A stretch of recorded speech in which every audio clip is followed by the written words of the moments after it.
లాస్యనంతో చనిపోవడము తీరంలోని తెలపరుస్తున్నాం. శ్రీ గణేష్ గారు.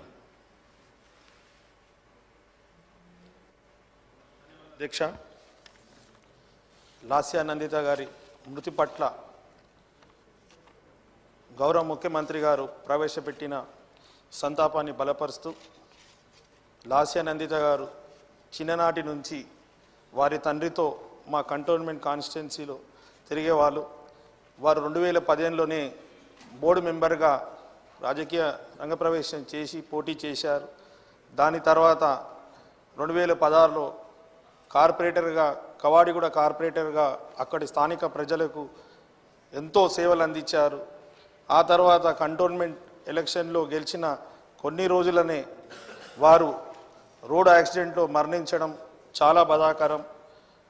వారు లేని లోటు కంటోన్మెంట్ ప్రజలకి, కుటుంబానికి, వారి కుటుంబానికి, సాయన అభిమానులకి తీరని లోటు.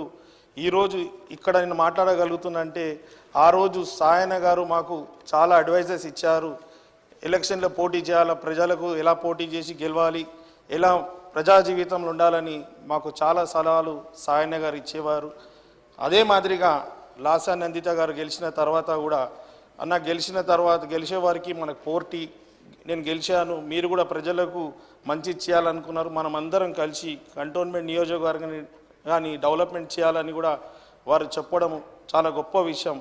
మేము కూడా వారికి పోటీ ఉన్నా కూడా ఏనాడు కూడా పోటీగా భావించకుండా మాతోటి కలిసి ఉండి అన్ని విధంగా సహాయ సహకారాలు అందించేవారు వారు లాస్య నందిత గారు.